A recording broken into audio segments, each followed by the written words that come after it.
Hi అండి, welcome back to our channel. ఈరోజు మన రెసిపీ వచ్చేసి మునగాకు. నేను మునగాకు మా ఫ్రెండ్ వాళ్ళ ఇంటి దగ్గర ఉంటే తెచ్చుకున్నాను. సాయంత్రం 5 గంటలకు తీసుకొని వచ్చాను.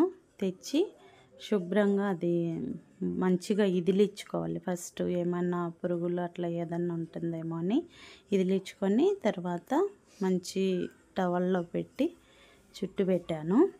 రాత్రంతా అట్లే చుట్టి వదిలేసాను.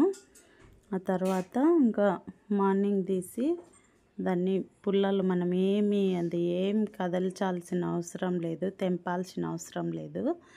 ఊకే మొత్తం ఆకంతా రాలిపోయి ఉంటుంది శుభ్రంగా. అప్పుడు మనము సన్న పుల్లలన్నీ తీసేసుకోవాలి.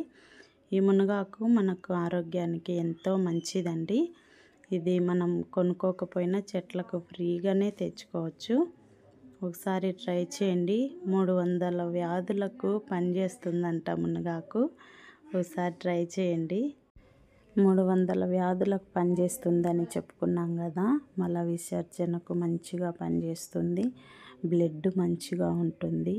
ఈ మునగాకు క్యాన్సర్కి కూడా, ఎన్నో రకాల క్యాన్సర్లకు కూడా మంచిగా పనిచేస్తుందంటండి. ఇప్పుడు మనము దాన్ని ఎలా ప్రిపేర్ చేసుకోవాలో చూద్దాం. ముందుగా ఒక ప్యాన్ పెట్టి అందులో ఒక మీడియం గ్లాసు వాటరు బాయిల్ చేసుకోవాలి. కొంచెం సాల్ట్ వేసి తర్వాత మనము మొత్తం క్లీన్ చేసి పెట్టుకున్న మునగాకుని వాటర్లో వేసి మంచిగా కడిగి మనము బాయిల్ చేసుకున్న వాటర్లో వేసి మూత పెట్టాలి. అలాగే మరో పక్క నేను టీ గ్లాస్తో 2 గ్లాసులు కందిపప్పు తీసుకుంటున్నాను. శుభ్రంగా వాటర్ వేసి క్లీన్ చేసుకొని కొంచెం వాటర్ వేసి కందిపప్పులో కూడా కొంచెం సాల్ట్ వేసి 2 విజిల్లు పెట్టుకోవాలి. 3 విజిల్లు పెడితే మెత్తగా అయిపోతుందండి. అట్లా పెట్టకూడదు. 2 విజిల్లు పెట్టాలి. అవి ఉడుకుతున్నప్పుడే మరో పక్క మనము మునగాకులోకి కొబ్బరి పొడి తయారు చేసుకుందాము. దానికోసము ఓ చిన్న ముక్క కొబ్బరి, ఒక 6-7 ఎండుమిర్చీలు, ఎల్లిపాయలు. మనం ఫస్ట్ కొబ్బరి, ఎండుమిర్చిని కొంచెం సాల్ట్ వేసి మిక్సీ పట్టుకోవాలి.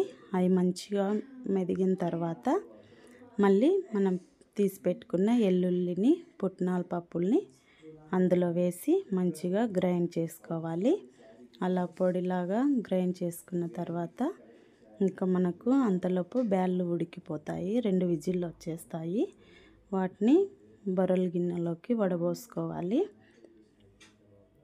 నీళ్ళన్నీ పోయే వరకు మనము పక్కన పెట్టుకోవాలి. ఈ లోపల మునగాకు కూడా మంచిగా ఉడుకుతుంది. ఇప్పుడు నెమ్మదిగా దాన్ని కలుపుతూ అందులో ఉన్న వాటర్ మొత్తం పోయే వరకు సిమ్లో పెట్టే మునగాకును మంచిగా కలుపుకోవాలి. సిమ్లోనే ఉంచాలండి. సిమ్లో పెట్టి నిదానంగా మంచిగా డ్రై అయ్యే వరకు కలుపుకోవాలి. ఆ తర్వాత పోపు కోసము ఆనియను, కరివేపాకు, ఆవాలు, జీలకర్ర, ఎండుమిర్చీలు ప్రిపేర్ చేసి పెట్టుకున్నాను నేను. ఇంకో ప్యాన్లో ఆయిల్ వేసి అందులో ఫస్ట్ ఆనియన్ వేయకూడదు, ఆవాలు, జీలకర్ర వేయాలి. ఆవాలు చిటచిట అన్నప్పుడు ఆనియను, కరివేపాకు, ఎండుమిర్చిని వేసి మంచిగా కలుపుకోవాలి. ఆనియను కొంచెం ఎక్కువగానే వేసుకుంటే మంచిగా బాగుంటుంది. అవి మంచిగా ఫ్రై అయ్యే వరకు వేయించుకోవాలి. గోల్డెన్ కలర్ వచ్చే వరకు వేయించుకోవాలి.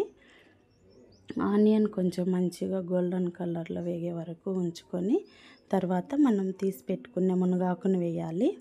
ఆ మునగాకు వేసి ఒక 2 మినిట్స్ వరకు మంచిగా కలపాలి. మంచిగా కలిపిన తర్వాత మనం ఉడికించి పెట్టుకున్న కందిపప్పును కూడా అందులో వేసి మళ్ళీ ఒక 2 మినిట్స్ పాటు దాన్ని మంచిగా కలుపుకోవాలి. ఈ టైంలోనే దాన్ని కొంచెం టేస్ట్ చూడాలి. ఉప్పు సరిపోయిందో లేదో చూసుకొని తక్కువైతే మళ్ళీ కొంచెం వేసుకోవాలి. అలాగే మనం ప్రిపేర్ చేసి పెట్టుకున్న కొబ్బరి పొడిని కూడా, ఎల్లుల్లి కారంను కూడా అందులో కలుపుకోవాలండి. ఈ వీడియో మీకు నచ్చితే లైక్ చేయండి, షేర్